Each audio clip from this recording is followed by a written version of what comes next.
हमने जो है डिस्कवरी ऑफ प्रोटॉन तक हमने पढ़ा था। इससे आगे जो है मैंने आपको पहले भी बताया था, ये जो मैं आपको बता रही हूँ ये बिल्कुल क्रिस्प जो चीज़ें हैं एग्ज़ाम पर्सपेक्टिव से, वो मैं आपको रिवीजन के तौर पे बता रही हूँ। तो अगर मतलब आप में से किसी को भी लगे कि मेरे जो वीडियोज़ हैं आपके लिए हेल्पफुल हैं, तो प्लीज़ आप चैनल को सब्सक्राइब ज़रूर करें और वीडियो को लाइक भी ज़रूर करें। तो चलिए आगे हम स्टार्ट करते हैं। नेक्स्ट है न्यूट्रॉन।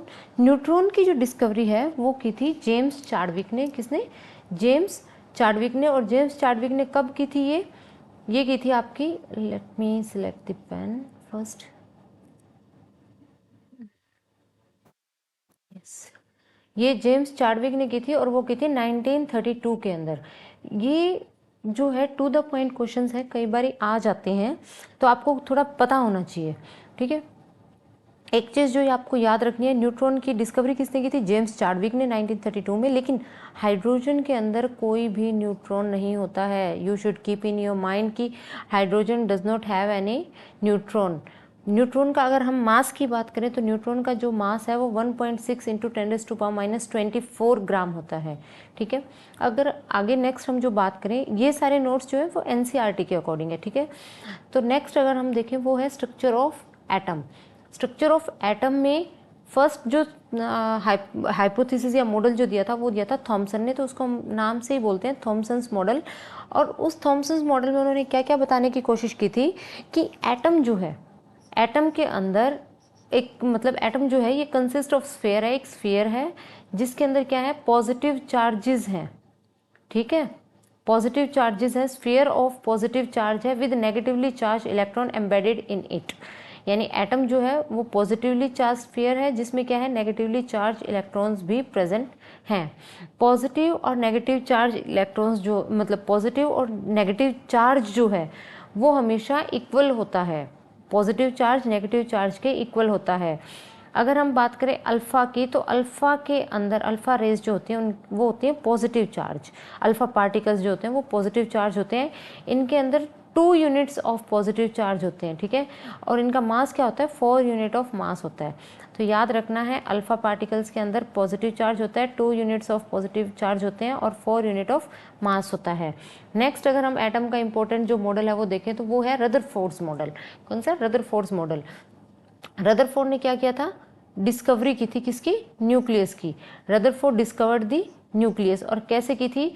उन्होंने इस टाइप से एक शीट लगाई थी और उस शीट के ऊपर इलेक्ट्रॉन्स को, अल्फा पार्टिकल्स को क्या किया था, बम्बार्ड किया था।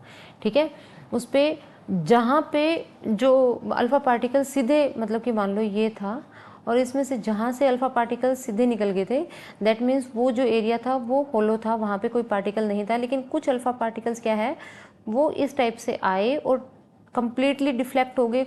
कुछ कुछ थोड़े डिफ्लेक्ट हुए इस टाइप से, जैसे मान लो ये अगर न्यूक्लियस है तो कुछ आए वो अगर यहाँ पे आए तो इधर डिफ्लेक्ट हो गए, अगर बहुत मार्जिन पे आए तो वो बाहर की तरफ ऐसे चले गए। तो इससे ये पता चला कि सेंटर में जो है, एटम के सेंटर में कोई तो पार्टिकल है जो कि इन रेस को क्या कर रहा है, डिफ्लेक्ट कर रहा है, इन अल्फा पार्टिकल्स को डिफ्लेक्ट कर रहा है। और वो जो सेंटर में जो उन्होंने माना था वो क्या था, न्यूक्लियस।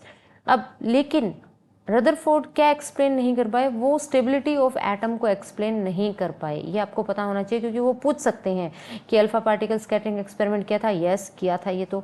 लेकिन नेक्स्ट अगर कह दें कि इस उन्होंने एक्सप्लेन क्या किया था, कि Rutherford explain the stability of atom, तो स्टेबिलिटी ऑफ एटम को एक्सप्लेन रदरफोर्ड ने नहीं किया था। नेक्स्ट है नील बोर एक्सपेरिमेंट। इन्होंने स्टेबिलिटी ऑफ एटम जो है वो एक्सप्लेन किया था। किसने किया था? नील बोर ने explain the stability of atom. अब कई बार एक टर्म आ जाती है कोवेलेंसी। ठीक है, कोवेलेंसी क्या होता है? Number of electrons shared by one atom of an element to achieve the nearest inert gas electronic configuration. ये मैं आपको बिल्कुल लेमन लैंग्वेज में समझाती हूँ। मान लो कोई एटम है और उसके पास 7 इलेक्ट्रॉन है और उसको नियरेस्ट पॉसिबल जो आपकी इनर्ट गैस है उस तक पहुंचने के लिए एक ही इलेक्ट्रॉन चाहिए, एक ही। ठीक है, तो वो क्या करेगा, एक इलेक्ट्रॉन कहीं से ले लेगा और 8 कॉन्फ़िगरेशन बना लेगा। तो इस एटम की कोवेलेंसी क्या होगी? 1। ठीक है, अगर मान लो किसी के अंदर 6 इलेक्ट्रॉन है, या मतलब नियरेस्ट पॉसिबल इनर्ट गैस तक पहुंचने के लिए उसको 2 इलेक्ट्रॉन चाहिए, तो ये क्या करेगा, किसी से 2 इलेक्ट्रॉन क्या करेगा, बोरो करेगा या शेयर करेगा। तो ये 2 क्या होगी इस एटम की कोवैलेंसी, ठीक है। और नियरेस्ट पॉसिबल इनर्ट गैस तक क्यों पहुंच रहे हैं, क्योंकि इनर्ट गैसेज जो होती है वो क्या होती है, स्टेबल होती है, उनकी जो इलेक्ट्रॉनिक कॉन्फ़िगरेशन होती है वो क्या होती है, स्टेबल। तो एटम जो है वो स्टेबिलिटी को अचीव करने के लिए नियरेस्ट पॉसिबल इनर्ट गैस की कॉन्फ़िगरेशन को अचीव करता है। अब नेक्स्ट कुछ टर्म्स है, ये भी बहुत बार पूछी जाती है और बहुत मिली जुली सी टर्म्स है, तो ज़्यादा मतलब कि चांसेस होते हैं कि हमारा क्वेश्चन गलत की तरफ चला जाए। फर्स्ट है आइसोटोप। आइसोटोप्स क्या होते हैं, आइसो मीन्स सेम, होता क्या है, ऐसे एटम जिनका एटॉमिक नंबर क्या है, सेम है, लेकिन मास नंबर क्या है उनका, डिफरेंट। एटॉमिक नंबर सेम, देखो isotope, iso same, top atomic number, ठीक है, और मास नंबर क्या है उनका, डिफरेंट है। एक आता है ग्रीगर काउंटर। क्या होता है, ग्रीगर काउंटर। ग्रीगर काउंटर क्या करता है, exact position of the accumulated radio active tracer can be predicted, मतलब कोई भी रेडियो एक्टिव मटेरियल जो है वो कितने अमाउंट में वहाँ पे एक्यूमुलेट हो रखा है उसको हम किससे काउंट कर सकते हैं, ग्रीगर काउंटर से, ठीक है। आर्सेनिक है। अब आप सोचेंगे कि आइसोटोप बताते बताते मैं बीच में ये क्यों बताने लगी, क्योंकि एनसीईआरटी में ये कहीं ना कहीं इसी वे में ही दिए हुए हैं। तो मैंने आपको बताया ना, मैंने अपने नोट्स बिल्कुल एग्जैक्ट एनसीईआरटी के अकॉर्डिंग ही प्रिपेयर किए थे, ताकि मुझे ये ना रहे कि मुझे नोट्स पढ़ने के बाद एनसीईआरटी दोबारा पढ़नी है या एनसीईआरटी पढ़ने के बाद मुझे नोट्स पढ़नी है, मेरे सारे कंसेप्ट जो हैं इनमें क्लियर हो जाए। अब आर्सेनिक 74 जो है ये यूज़ होता है चेक करने के लिए कि ट्यूमर है या नहीं, प्रेजेंस ऑफ ट्यूमर को चेक करने के लिए आर्सेनिक 74 यूज़ किया जाता है। सोडियम 24 जो है ये ब्लड क्लॉट को आइडेंटिफाई करने के लिए, ये आइसोटोप्स हैं, यहाँ पे क्यों पढ़ रहे हैं, ये क्या है, आइसोटोप्स, और इनको यूज़ करते हैं आर्सेनिक 74 को ट्यूमर की प्रेजेंस को आइडेंटिफाई करने के लिए और सोडियम 24 को ब्लड क्लॉट्स को आइडेंटिफाई करने के लिए। आइसोबार्स क्या होते हैं, तो आइसोबार्स होते हैं आपके डिफरेंट एटॉमिक नंबर लेकिन सेम मास नंबर। यहाँ पे आइसोटोप का जस्ट अपोजिट है, आइसोटोप तो सेम एटॉमिक नंबर है, डिफरेंट मास नंबर है, लेकिन आइसोबार्स में क्या होते हैं, डिफरेंट एटॉमिक नंबर होते हैं और आपके मास नंबर क्या होता है, सेम होता है, different atomic number but same mass number. अब नेक्स्ट फिजिक्स जो है 9th क्लास की, उसके बारे में हम अगर देखें तो फर्स्ट आता है आपका स्केलर क्वांटिटी। स्केलर क्वांटिटीज़ क्या होती हैं, तो ऐसी क्वांटिटीज़ जिनका मैग्नीट्यूड होता है लेकिन उनकी कोई डायरेक्शन नहीं होती, ऐसी क्वांटिटीज़ जिनका सिर्फ मैग्नीट्यूड होता है, दे हैव नो डायरेक्शन, ऐसी क्वांटिटीज़ को हम क्या बोलते हैं, scalar quantities. Example distance, speed and distance and speed जो है ये क्या है आपकी स्केलर क्वांटिटी। नेक्स्ट आती है वेक्टर क्वांटिटीज़, ऐसी क्वांटिटीज़ जिनका magnitude as well as direction दोनों ही प्रेजेंट हो। Those quantities which are having magnitude as well as direction, those are known as vector quantity. Example क्या है, displacement. Displacement जो है वो क्या है, एक vector quantity है। अब distance अगर कभी आ जाए, क्वेश्चन आते हैं ऐसे, distance कभी भी ज़ीरो नहीं होता है, distance can't be ज़ीरो, लेकिन displacement जो है वो ज़ीरो हो सकती है। Distance can't be zero but displacement can be zero. ये कुछ मतलब कि रैंडम क्वेश्चंस हैं और ये मतलब कि टू द पॉइंट है, आपको पता होना चाहिए। डिस्टेंस ज़ीरो नहीं होता है, डिस्प्लेसमेंट ज़ीरो हो सकती है, ठीक है। अब डिस्टेंस और टाइम, अब ग्राफ के क्वेश्चंस भी एग्जाम में आने लग गए हैं, तो आपको क्या करना है, मेन जो होता है हमारे जो इम्पोर्टेंट ग्राफ्स हैं वो थोड़े आप माइंड में रखो। जैसे डिस्टेंस और टाइम का यूनिफॉर्म ग्राफ क्या बनता है, बिल्कुल स्ट्रेट लाइन, और नॉन यूनिफॉर्म इस टाइप का ये कर्व शेप जो बनता है ये होता है आपका नॉन यूनिफॉर्म मोशन। नेक्स्ट आता है स्पीडोमीटर। स्पीडोमीटर क्या करता है, किसी भी रनिंग व्हीकल की स्पीड आइडेंटिफाई करता है, identify the speed of running vehicle. क्या करता है स्पीडोमीटर, क्या करता है, running speed of running vehicle. लेकिन एक होता है ओडोमीटर। ओडोमीटर क्या करता है, डिस्टेंस बताता है कि अब तक जो व्हीकल है उसने कितना डिस्टेंस जो है वो कवर कर लिया है, तो स्पीडोमीटर एंड ओडोमीटर। अब कुछ बहुत बेसिक टर्म्स हैं लेकिन हम गलत कर देते हैं। वेलोसिटी जो है, वेलोसिटी का फॉर्मूला और होती क्या है, वेलोसिटी होती है distance travelled in given direction, एक डायरेक्शन के अंदर कितना डिस्टेंस ट्रेवल किया है, कब, इन गिवन टाइम में, तो इसको बोलते हैं S upon T, distance travelled in given direction. ये याद रखना है, किसी गिवन डायरेक्शन के अंदर कितना डिस्टेंस ट्रेवल किया है, किसमें, गिवन टाइम में, ठीक है। वेलोसिटी के अब क्या क्या हो सकता है, वेलोसिटी कैन बी चेंज, कैसे चेंज कर सकते हैं वेलोसिटी को, बाय चेंजिंग स्पीड, अगर हम स्पीड को चेंज करेंगे तो वेलोसिटी चेंज हो जाएगी, और बाय चेंजिंग डायरेक्शन, अगर हम डायरेक्शन को चेंज करेंगे तो भी वेलोसिटी जो है वो क्या हो जाएगी, चेंज हो जाएगी। आपको पता होना चाहिए वेलोसिटी कब कब चेंज हो सकती है, by changing speed and by changing आपका डायरेक्शन, ठीक है। वेलोसिटी का अगर फॉर्मूला देखें, वेलोसिटी के बारे में, वेलोसिटी क्या होती है, स्पीड होती है if body moves in straight line a single, if body moves in a single straight line, कोई भी बॉडी जो है एक सिंगल स्ट्रेट लाइन में मूव कर रही है उसको हम क्या बोलते हैं, उसकी velocity, moves in a single straight line, in a single straight line, तब वेलोसिटी को हम क्या बोलेंगे, स्पीड बोलेंगे। वेलोसिटी को स्पीड कब बोलेंगे, जब बॉडी मूव कर रही है स्ट्रेट लाइन, एक सिंगल स्ट्रेट लाइन में। लेकिन वेलोसिटी को स्पीड कब नहीं बोलेंगे, if body doesn't move in a single straight line, अगर स्ट्रेट लाइन में मूव नहीं कर रही है, अगर वेलोसिटी इस टाइप से मूव कर रही है तो इसको हम क्या बोलेंगे, इसको हम स्पीड नहीं बोलेंगे, ठीक है।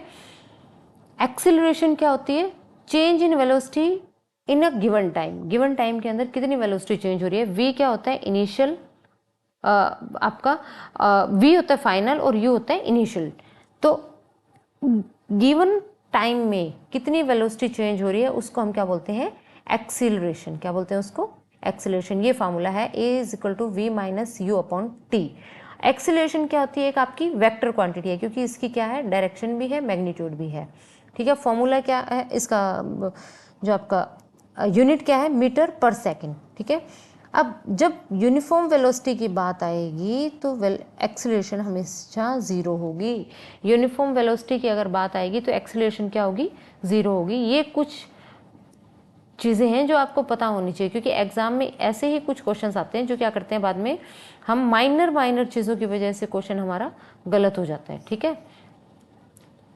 अगर यूनिफॉर्म वेलोसिटी है तो एक्सीलरेशन क्या होगी आपकी, ज़ीरो होगी।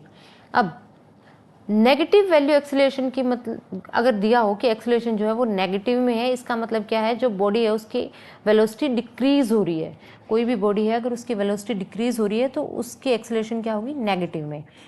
नेगेटिव एक्सीलरेशन को हम रिटार्डेशन भी बोलते हैं, यूनिट सेम रहती है, मीटर पर सेकेंड स्क्वायर। नेगेटिव एक्सीलरेशन को हम क्या बोलते हैं, रिटार्डेशन, और यूनिट क्या होती है, मीटर पर सेकेंड स्क्वायर। अगर हम यूनिफॉर्म एक्सीलरेशन, यूनिफॉर्मली उसकी मोशन की अगर हम इक्वेशंस की बात करें तो तीन इक्वेशंस हैं मोशन की। फर्स्ट इक्वेशन है मोशन की, क्या है, a is equal to v minus u upon t, a is equal to v minus u upon t, यानी एक्सीलरेशन जो है वो क्या है, change of velocity in given time, ठीक है। अब v इज, इसको हम ऐसे भी लिख सकते हैं, v is equal to u plus a t, v is equal to u plus a t, ये भी आपकी फर्स्ट इक्वेशन है मोशन की, ठीक है। अब नेक्स्ट क्या है, सेकेंड इक्वेशन जो है मोशन की वो होती है s is equal to u t plus half a t square, s is equal to u t plus half a t square, s होती है स्पीड आपकी। अब फर्स्ट मोशन जो है वो क्या कहता है, gives the velocity acquired bye a body in time, किसी टाइम, गिवन टाइम के अंदर एक बॉडी ने कितनी वेलोसिटी एक्वायर की है। लेकिन सेकंड मोशन, सेकंड इक्वेशन क्या बताती है, gives the distance travelled by a body in time, उस टाइम के अंदर कितना डिस्टेंस ट्रेवल किया है, इसमें कितनी वेलोसिटी एक्वायर की है, कितनी वेलोसिटी एक्वायर की है, इसमें कितना डिस्टेंस ट्रेवल किया है। थर्ड आपका जो मोशन इक्वेशन है मोशन की वो क्या होती है, v square is equal to u square plus two a s, v square is equal to u square plus 2as, ये क्या कहता है, gives the velocity acquired by body in travelling a distance s, अगर एक distance given है s, उस s distance को travel करने में कितनी वेलोसिटी एक्वायर करते हैं उसको हम क्या बोलते हैं, उसको हम थर्ड जो इक्वेशन है मोशन की उससे काउंट करते हैं। अगर कोई बॉडी रेस्ट से स्टार्ट होगी तो उसका इनिशियल जो वेलोसिटी है वो ज़ीरो होगी, अगर कोई बॉडी रेस्ट से स्टार्ट करेगी तो इनिशियल वेलोसिटी क्या होगी, u उसका 0 होगा। लेकिन स्टार्ट होने के बाद में अगर कोई बॉडी रेस्ट में आ जाए तो उसकी फाइनल वेलोसिटी 0 होगी। और अगर कोई बॉडी यूनिफॉर्म मोशन में ही चल रही है, यूनिफॉर्म वेलोसिटी में चल रही है, ठीक है, अगर यूनिफॉर्म वेलोसिटी है तो उसकी एक्सेलरेशन 0 होगी। ये कुछ चीज़ें हैं जो आप इस वीडियो को 2-3 बार आप अगर देखोगे ना तो आपकी ये चीज़ें क्लियर हो जाएंगी। अगर रेस्ट से स्टार्ट हो रही है तो उसकी इनिशियल वेलोसिटी 0 होगी, अगर फाइनली रेस्ट कर रही है तो उसकी फाइनल वेलोसिटी क्या होगी, 0 होगी। और अगर किसी कांस्टेंट यूनिफॉर्म वेलोसिटी से चल रही है तो इसकी एक्सेलरेशन क्या होगी, 0 होगी। ठीक है, ये कुछ ग्राफ्स हैं जो एनसीईआरटी में दिए हुए हैं, आपको पता भी होना चाहिए। ये देखो, अगर स्पीड और टाइम का ग्राफ बनाएं तो कांस्टेंट स्पीड का जो ग्राफ होगा वो कुछ इस टाइप से होगा, क्योंकि स्पीड कांस्टेंट है ना टाइम के साथ, उसी स्पीड से चल रहा है। यूनिफॉर्म एक्सेलरेशन का अगर ग्राफ बनाएंगे तो वो इस टाइप से होगा। ठीक है, यूनिफॉर्म एक्सेलरेशन का ग्राफ ये होगा आपका। यूनिफॉर्म रिटार्डेशन, क्योंकि एक्सेलरेशन का जस्ट अपोजिट है, तो रिटार्डेशन का ग्राफ क्या होगा, नीचे की तरफ होगा। अब यूनिफॉर्म एक्सेलरेशन कब, व्हेन स्पीड इज नॉट 0, अगर स्पीड 0 नहीं है, 0 से स्टार्ट नहीं किया, उसके ऑलरेडी कुछ स्पीड है, तो ग्राफ सेम से सिंगल लाइन बनेगी। लेकिन क्योंकि स्पीड 0 नहीं है ना, तो यहाँ से स्टार्ट नहीं होगा, अब ये थोड़ा ऊपर से जाएगा। ठीक है, तो यूनिफॉर्म एक्सेलरेशन का है व्हेन स्पीड इज नॉट 0। ठीक है, अब कुछ एनसीईआरटी के अंदर आपके एग्जाम्पल दिए हुए हैं यूनिफॉर्म सर्कुलर मोशन के, जो आपको पता होना चाहिए। यूनिफॉर्म सर्कुलर मोशन के एनसीईआरटी के अंदर जो गिवन एग्जाम्पल है वो क्या है, आर्टिफिशियल सैटेलाइट जो हम सन के अराउंड भेजते हैं वो यूनिफॉर्म सर्कुलर मोशन है। मून की जो मूवमेंट है अराउंड द अर्थ वो एक यूनिफॉर्म सर्कुलर मोशन है। अर्थ की जो मूवमेंट है अराउंड द सन वो एक सर्कुलर यूनिफॉर्म मोशन है। अब tip of second hand of a watch, जो सेकेंड वाली सुई है घड़ी की, जब वो चलती है तो वो भी क्या है, आपका यूनिफॉर्म सर्कुलर मोशन है। और इसका फार्मूला क्या होता है, v is equal to 2πr/t, ये फार्मूला होता है यूनिफॉर्म सर्कुलर मोशन का, v is equal to 2πr/t। तो आई थिंक आज के लिए इतना जो है वो काफ़ी होगा। कल हम force and laws of motion जो है 9th क्लास की एनसीईआरटी के अकॉर्डिंग, उसका जो मेन पॉइंट्स हैं, पॉइंटर वाला जो पार्ट है उसको कल कवर कर लेंगे। टिल देन प्लीज़ आप पीछे के वीडियोस भी कवर अप करते रहिए, ताकि आपके जो कंसेप्ट है वो क्लियर होते रहेंगे। ठीक है, तो आई होप वीडियो जो है वो आपको पसंद आया होगा। तो please like my video, share my video and subscribe my channel. Thank you. Have a nice day.